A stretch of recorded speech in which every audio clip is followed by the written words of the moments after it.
This podcast is brought to you by Actual Being. Actual Being creates great tasting plant-based supplements based on my father's daily wellness regimen of Eastern medicine. I really love the Focus product. It really does taste great and it really works. If you use it every day for 30 days, you will see a huge increase in your focus and your natural energy stores. Go to bruceleewellness.com to subscribe for 20% off a one-time purchase or an extra 30% off your first month when you subscribe with the code PODCAST. This is a daily supplement, so I would definitely recommend subscribing, and you can cancel anytime. I do love this product. It really supports my daily practice of being my best self. So go to bruceleewellness.com and try it out. This episode is also brought to you by Vitalibus, a socially conscious brand providing safe, effective, full-spectrum CBD wellness and beauty products. Actual Being and Vitalibus have collaborated to create a highly effective CBD supplement infused with a blend of Eastern medicinal herbs used to help with things like inflammation and pain. And this is CBD, so there is no psychoactive effect. You can just take the edge off, support healthy sleep cycles, or assist with discomfort on your journey to feel better in your body. Visit Vitalibus.com and use the code Bruce Lee for $10 off all orders of $50 or more and get free shipping. So there you go. Vitalibus and Actual Being. Thanks, everyone. On this week's episode of the Bruce Lee podcast, I engage in conversation with bantamweight UFC mixed martial artist Dominick Cruz. Cruz is known as an agile fighter with an indomitable spirit, a two-time bantamweight champion who has come back from major injuries and setbacks and made a name for himself in and out of the octagon. He currently does commentary and analysis for the UFC and hosts the show Unlocking Victory for ESPN, as well as holding virtual training camps online. But he is clear that he is ready to get back into the octagon as soon as he hears that inner call, which, as it turns out since recording our chat, is happening March 6th, 2021. In my first meeting with Dominick, I was impressed by his fighting spirit, his sharp presence, and his insightful outlook on and passion for martial arts and life. His keen presence was engaging, and his insights on overcoming obstacles, gratitude, how to create shifts in perspective, and what it is to be a warrior were exciting. To learn more about Dominick and how to connect with him, please check out our show notes for this episode. But for now, listen up, because this is a rare glimpse into the mind of a truly focused, high-level martial artist. This is Dominick Cruz. Empty your mind. Be formless. Shapeless. Like water. Now water can flow, or it can crash. Welcome to the Bruce Lee podcast, a podcast about Bruce Lee's life and philosophy. Be water, my friend. Hi, Dominick. How are you today? I'm good. How are you? Good, thanks. Thanks for joining me on the Bruce Lee podcast. Glad to be here. It's a pleasure to speak to you. You know, obviously, I know that you are a martial artist, a mixed martial artist, right, in the UFC. Yeah. And as mentioned in the intro, but, you know, I have heard you talk a lot about your approach to things, some of the things you've been through, and this podcast is really related to my father's philosophy and how he dealt with certain things and his outlook on life. And in particular, because you're a martial artist, I'd love to just ask you some questions about how you move through life, how you are, and your approach as a martial artist. And I'm looking forward to having the conversation. Well, yeah, I mean, hopefully I can rebut, and you're open to also receiving maybe some questions, because I like to create parallels probably to be able to hear what you're saying too. Okay. And you're obviously related to Bruce Lee, so you knew his mindset. You understand his way of thinking and being. So Yep. I would obviously have questions for you too, selfishly. So it would probably go both ways, All if right, that's great. okay. All Well, right. it's a conversation. It's not one-sided, so we'll just see where it takes us. Sounds good. So I have a book called Be Water, My Friend, and it's about the Be Water philosophy of my father's. And I use some martial arts analogies in it because I feel like it's helpful to have physical examples to represent philosophical principles and makes them a little bit more tangible. And so I'll just ask you right off the bat, are you a fan of Bruce Lee? Of course. It may seem like an obvious question, but what about his legacy has been helpful to you? Probably the same thing that made him stand out to the world is it wasn't same thing with Muhammad Ali, is it these two individuals, they were never just fighters. They created a parallel with life and fighting, and they lived it. They were being it. They weren't just doing it.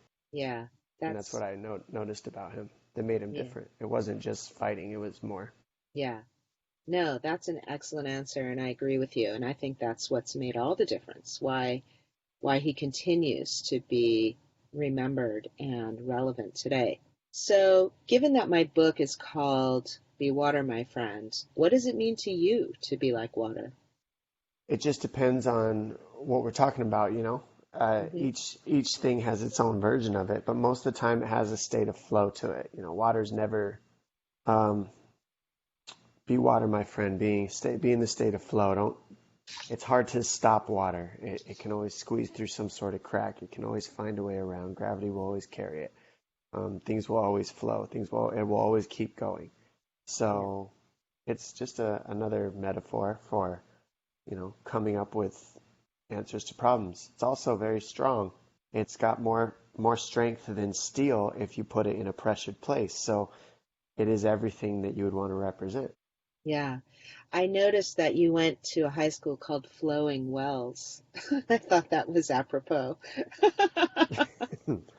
Yeah, I guess that's true. I never really thought of that, but that makes sense. Yeah. Yeah.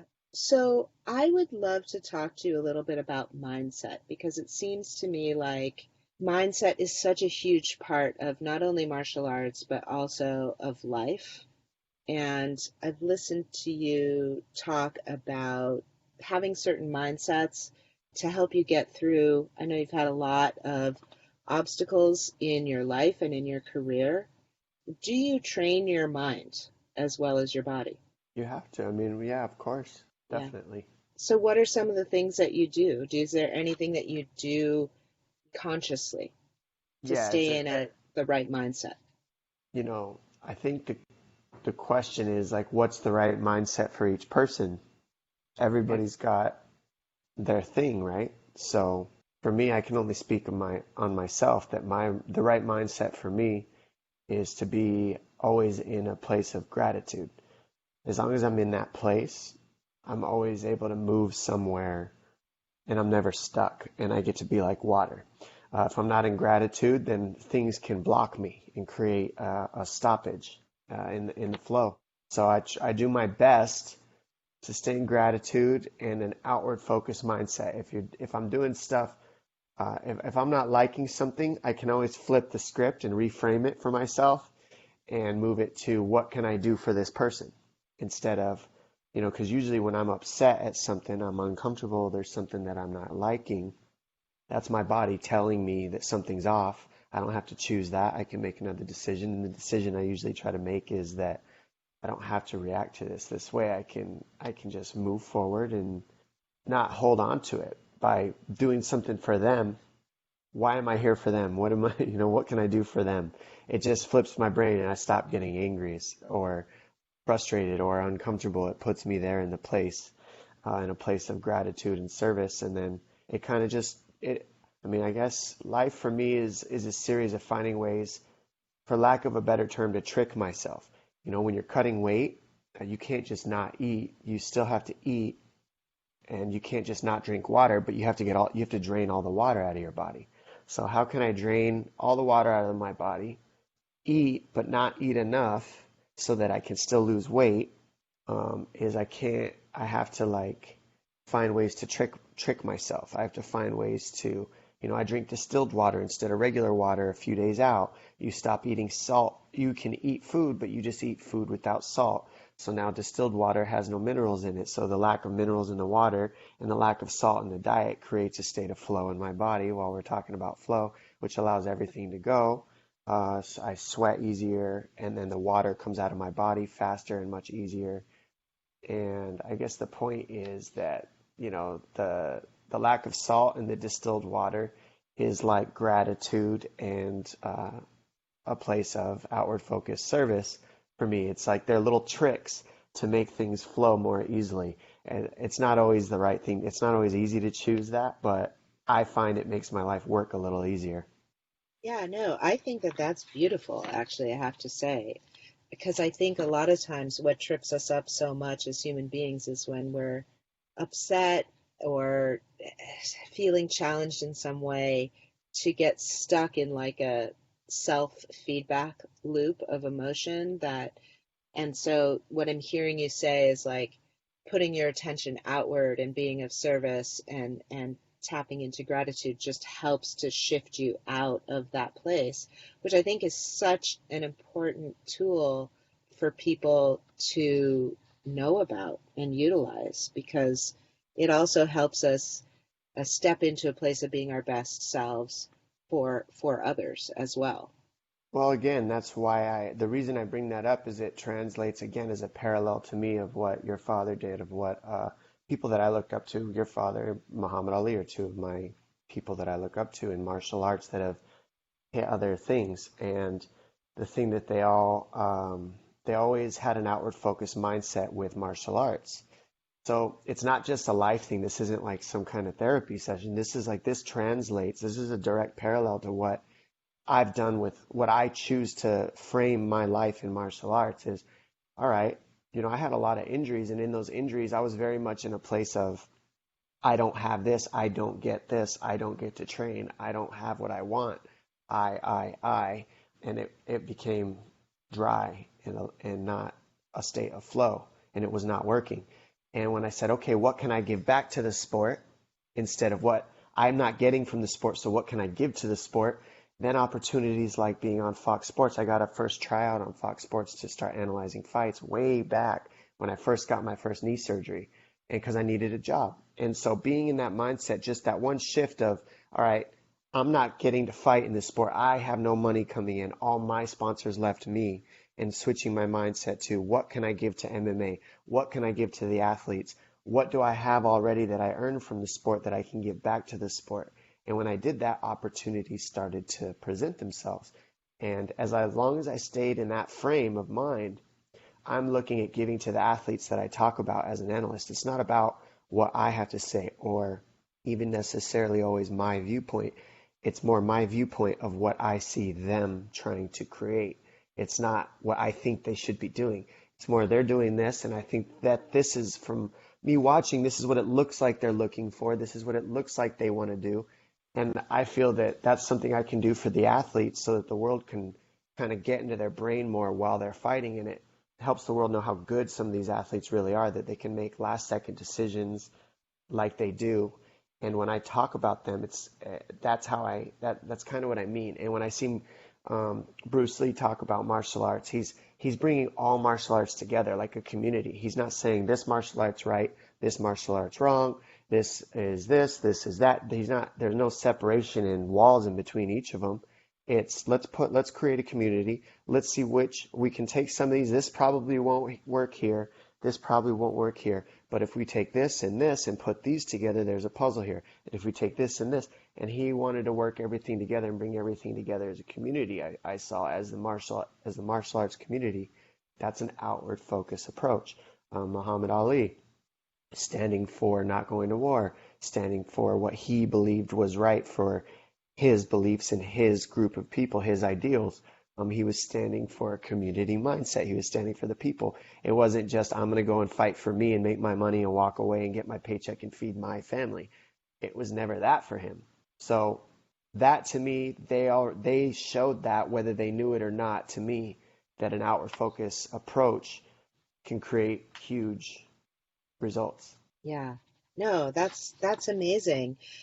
So for you, so how does martial arts and your approach inform how does what you learn and what you do? Because my father always talked about how everything he learned about life he learned through the practice of martial arts. Would you say that that's the same for you? Would you say that martial arts has Mm, taught you things outside of just martial arts, but how to be in the world, how to be in life? yeah, I mean, it's just like what they say. Sport is a perfect practice. I look at it for life because the reason why is it's inevitable that if I felt failure in life, I'm going to feel failure again. We don't know when. It could be sooner. It could be later. It could be 25 years from now. Let's say I go undefeated for 25 years on failures.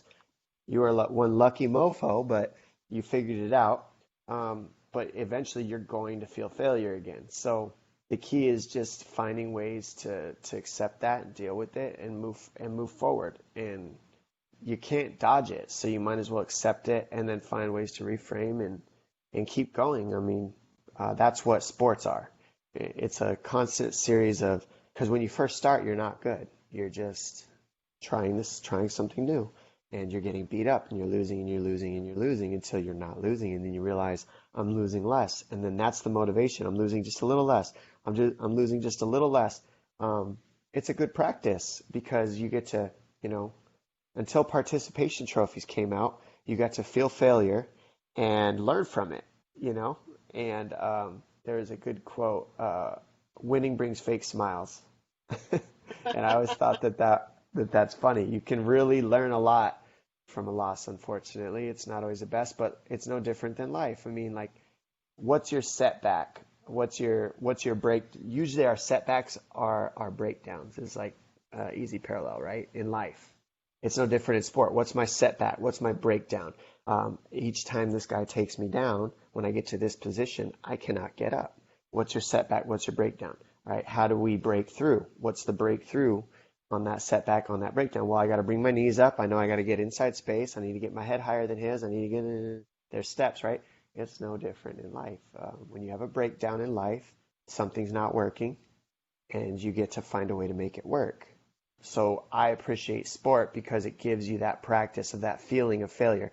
And then in life, when you fail at something, you don't just stop. You have the practice of coming up with other ways to deal with it rather than just breaking.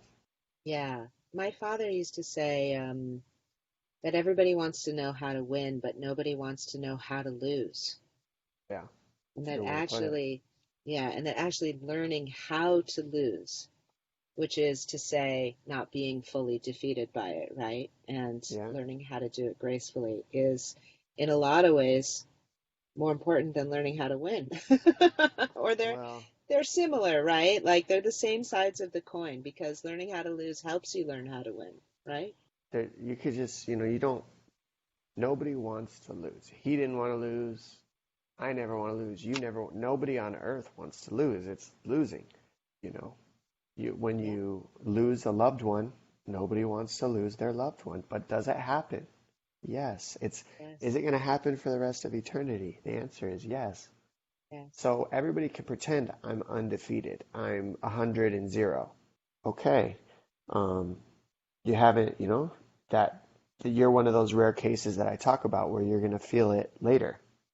But you're going to feel it. I mean, loss is everywhere. So just accepting it and then finding a way to reframe it and move forward is all you can really do, right? Yeah. And so imagine that you feel like loss and injury and all the things that you have had to work through in your life have they made you inwardly stronger? Um, I don't know. I don't know if there's a gauge for that, you know? I just know that my life is either working for me or it's not. And I'm not looking at it like my life's wrong for being here. My life's right for being here. I Mm-hmm. try not to go there. I go to, is it working or is it not? And that's it. And right now, my life is working. Yeah. So I'm going to keep doing what I'm doing. I'm going to keep doing the work that I'm doing and keep focusing and keep moving forward. And each day is just one step at a time. And the next chunk on the ladder, If I try to skip a couple steps in the ladder, you always fall unless you get a lucky break and you catch one just at the last second. And then you might be able to skip a couple steps, but it's rare, right? So just go Yeah. step by step is all you can do. It's Yeah. really make it easy, make it as easy as possible. That's what sport is. Yeah, it sounds to me like you're really practiced at staying present, like staying in the present moment with like what is happening as opposed to, and my father talked about this all the time too, like, he was like, we need to get away from this is right, this is wrong, this is good, this is bad. It's just what's happening right now and how do I want to respond to it, right? Your dad's spot on. He's very yeah, and you know you're blessed to have grown up with him, to have those lessons young, right? I mean, you got to spend how many years learning his lessons? I mean, I only got to so my dad died when I was 4, so I was Okay. really young. Do you But have readings? Do you have anything that you understand? Do you have stuff that you have that nobody else has that teaches you from him? totally, I say all the time that I am so grateful for all of the writings that he did and that he left behind. They have continued to raise me, essentially, even though I didn't have him. I had some of his most beautiful, deep, wise, thought-provoking words that I got to sit with. And I remember when my brother died, his words were so helpful to me and they set me on a path to learning how to move forward from that.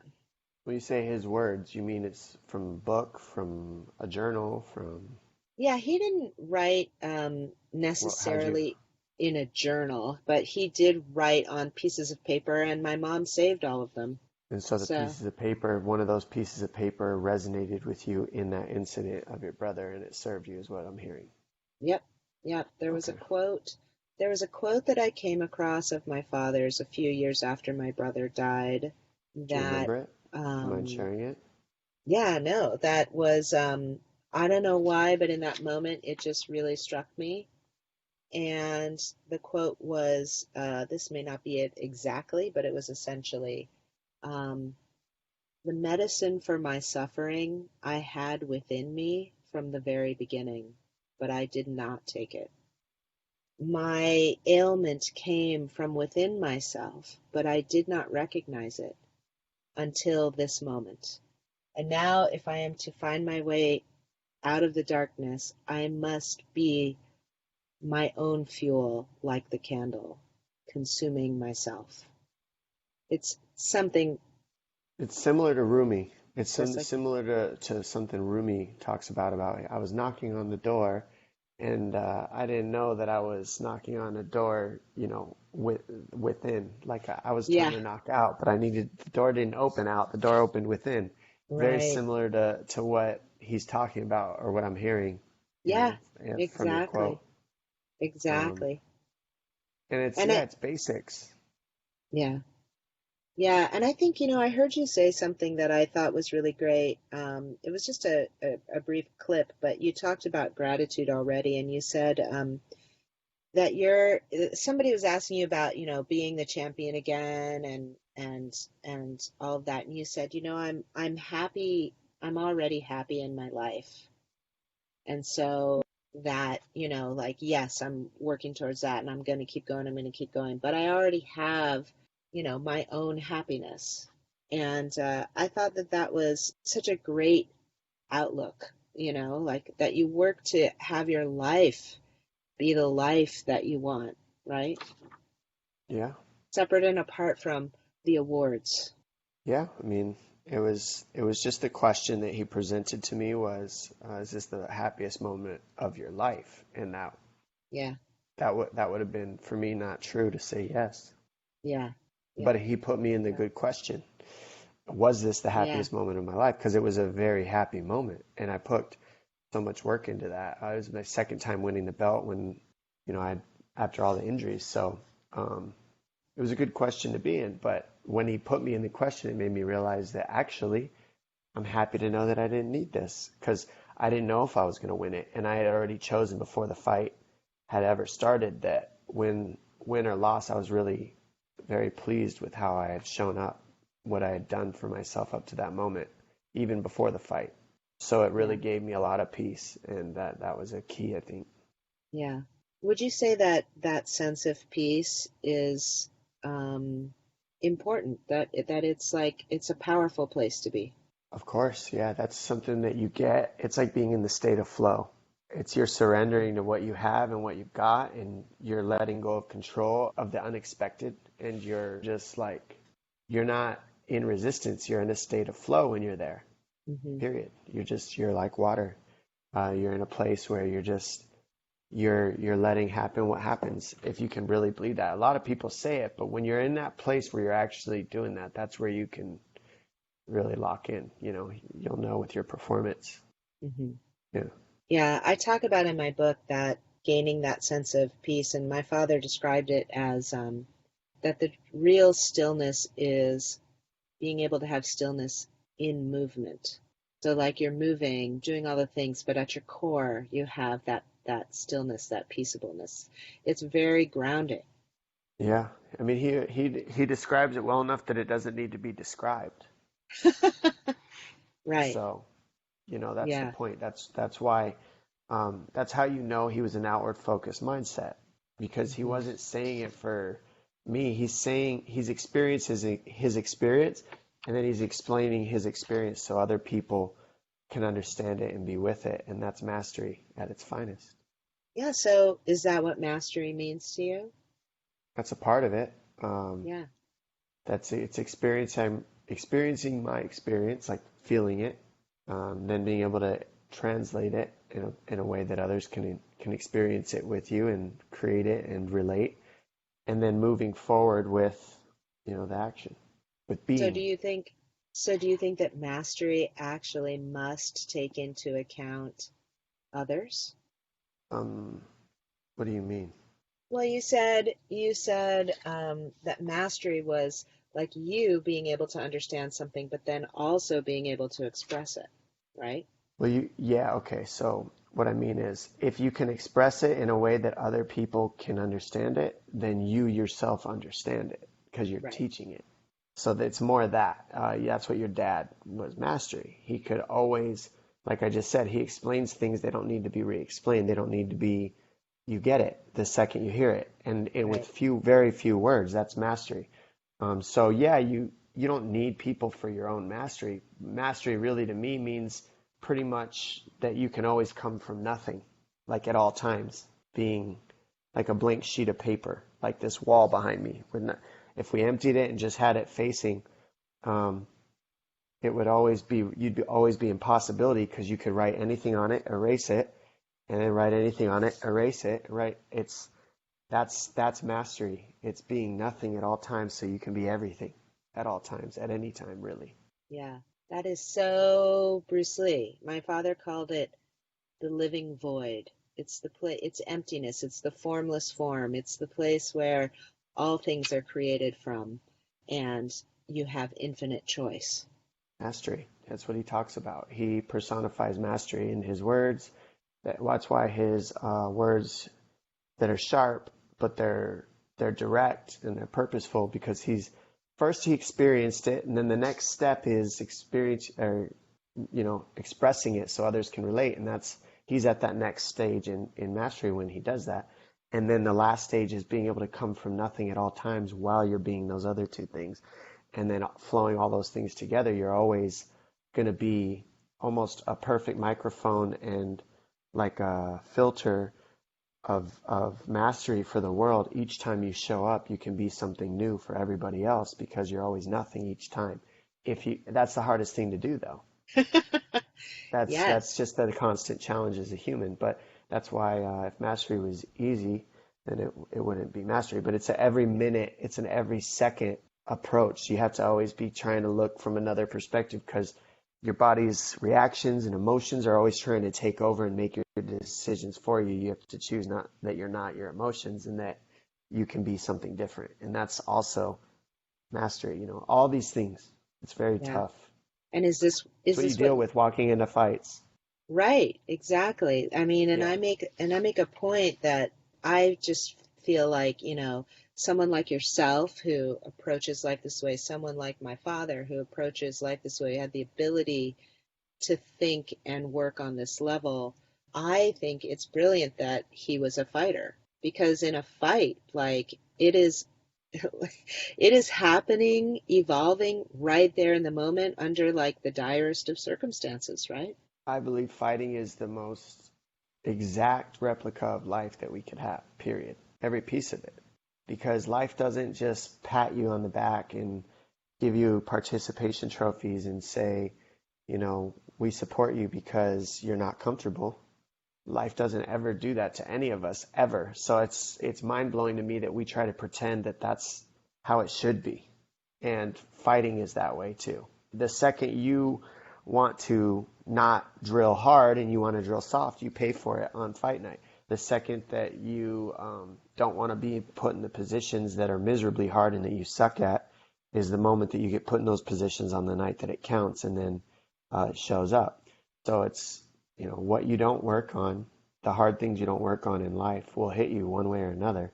You might as well just walk into them and deal with them the best you can. Yeah, I think that's phenomenal.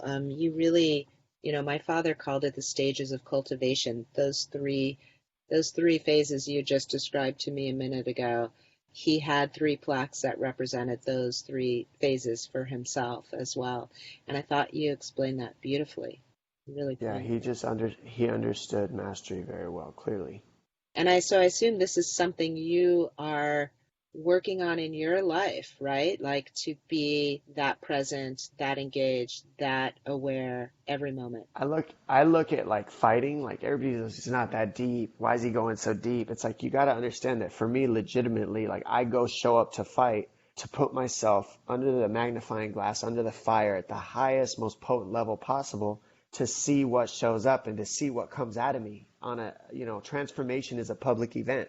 You put yourself on the line like that, you have no choice but to transform because you're at the will and the most vulnerable space on earth in front of everybody to be ridiculed, loved, appreciated, hated. That vulnerable place is the public place which creates the transformation. Fighters throw themselves into that well and just see what they can do. So I myself, that's why I have so much respect for fighters. I understand that all of us are doing that, but that's my personal purpose. But that's how I view other fighters doing it too. But my personal thing is that I'm going in there to do this, and when I'm done with that fight, those are new lessons that not very few people in the world are going to get to feel that level of pressure and that level of fire to be under. And I get that gift, win, lose, or draw. I get the gift of that type of pressure and to see what I can get from it and to see how I show up and then to see, it's like going to a job interview that you think you've been training for, you're ready for your whole life, and you show up to the job interview and you can't answer one question right. It's a reality check for you sometimes, but you needed it. It's not always nice. I would have much rather had a participation trophy and walked away and said, I'm glad I did great, even though I have no idea. But it doesn't work that way. It just Yeah, doesn't. So yeah, we've got to, sit with it. for sure. I love that what you said, transformation is a public event. Because when you put yourself out there, right? That's essentially what you're talking about. It's putting yourself out there. Hmm. Um, Athletes do it, but for yeah, fighting, for me, yeah, I like it as the direct parallel because it hurts so bad. I mean, nothing about life does not hurt or does not feel amazing. It's either amazing or pain, and fighting is the exact same. There's not really a gray area. And if you're in the gray area in life, you're kind of like a walking zombie anyways. So wake up, get into the win column, get into the lost column, put yourself under some fire so you can create some kind of movement, some kind of blood flow because your comfort zone will kill you.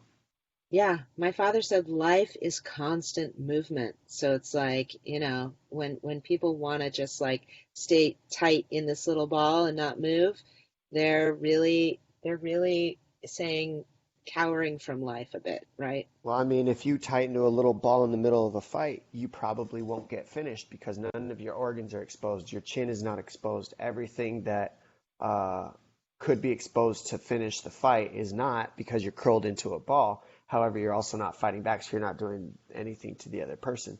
So that is what's the difference of being done? life's Hmm. beating you up and you're not doing anything back. You're just reacting. So Well, right. again, fighting is life. It's not different. And I fight, I continually challenge myself and continually go in there because I know that those are crazy tough challenges that will carry me through when fighting's over. Fighting's not going to last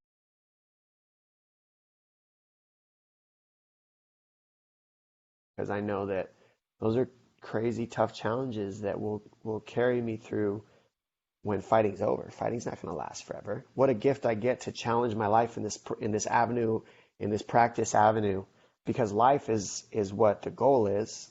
Life is Yeah. what we're doing, not Yeah. sport, Yeah. not, competition is life for a period of time, but it's not who we are, any of us. It's just a thing we do, all of us. Yeah. It's going to Yeah. end. So you might as well use this as a practice for what's going to always be going, even when competition is done, which is life. That's just how I view it. So I'm just going to keep challenging, keep putting myself in the fire until it stops, until the time's not doesn't feel right, till my body doesn't want to do it. But right now my body feels good, and I'll just keep training until it's go time. Awesome. So here's a question that I like to ask everyone, which is, what is something that you have learned that you wish you could pass along to someone else? Something that I've learned that I wish I could pass on to someone else. Yeah, some, Well, I'm being it. So like I don't live in like a wishful place. I just be what I want to be every day. So I'm being what that thing is, mm, honestly. I don't know. It's too, you'd have to be specific for me. yeah, I just mean like if you could help someone else through your own wisdom, like what would you share? What could you share that might be helpful to someone else? I found that in the beginning I had to find my passion, and that was a really hard thing for me because like you have to find your why. And I found out that, all right, you go, what's your why? Why are you here? Who are you? Literally, legitimately ask yourself those questions. And I did when I got hurt, and I was spinning with being lost. I had no idea what the answers were and stuff. And then I had to just dig down deep, and I had to go step by step into that. Who am I? What am I doing this for? Why am I here? What do I want to do next? Where am I going? All these questions start ruminating when you're out, and you lose everything. So I had to dig into my passion was going to create my why and my how. And so how did I get my passion? Well, something that every single person has, whether they know it or not, is they have like a core set of principles. And no one's to say that your core set of principles are right or wrong, really. They're just your thing. They're your set of however you were raised, that you choose to live. And they're those things that you won't move for anybody, no matter what they tell you. These are your core principles. This is my makeup of my ego, what I think I am. And if you can find those things, then you're going to be passionate about those things. And then that's a start for what your passion could look like. And then you can always branch off that to find your why, find your purpose, find where am I going. Because anything that you're passionate about, even when you fail, you'll stay in it. And so I found that a lot of my core principles I had to create and then attach. Once I found my core principles, I attached, okay, what can I create from those core principles that sounds fun and interesting to me? And it was giving back to the sport of mixed martial arts. And then how can I, being in gratitude, well, I'm thankful for mixed martial arts, so I'm going to give back to it, and I'm going to be, grateful for what it's done for me rather than sad for what I can't get from it anymore. And the list goes on of, because I went from my core principles, I went to what I was passionate about, which moved me into what I want, where I was going and why. And think that could serve people. Beautiful. So Mm-hmm. before we go, what's next for you?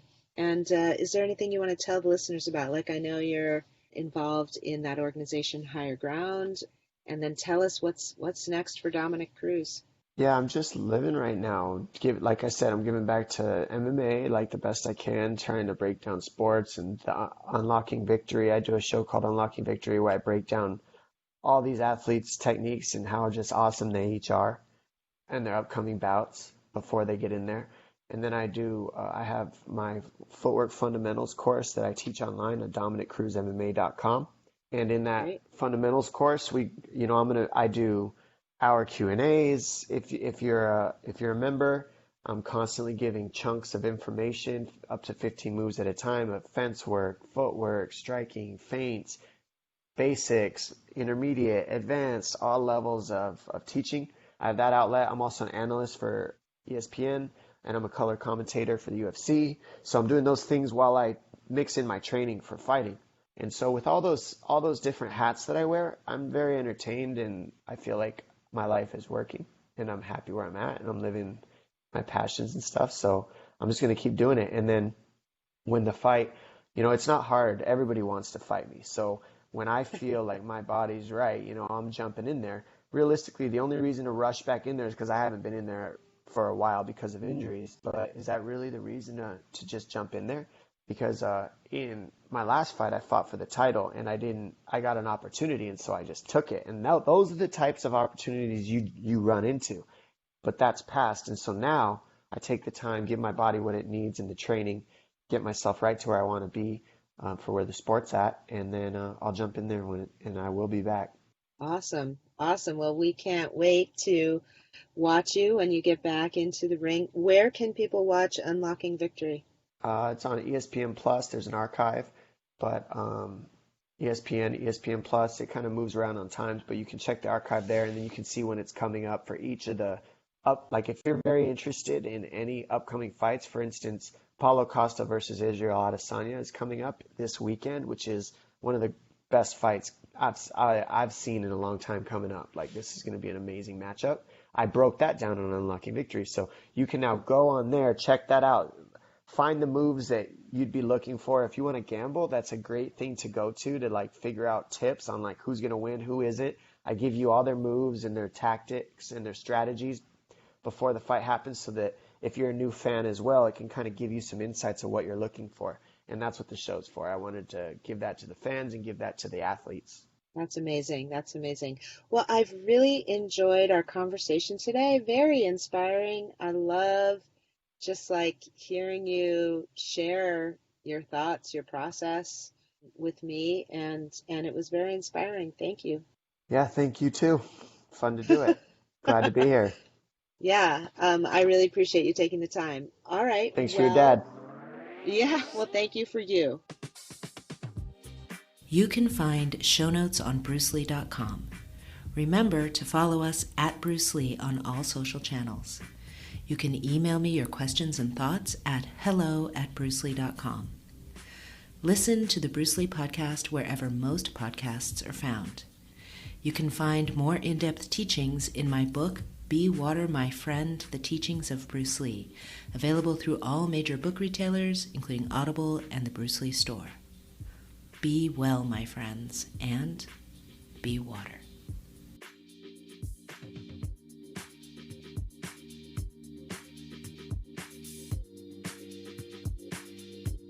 Be water, my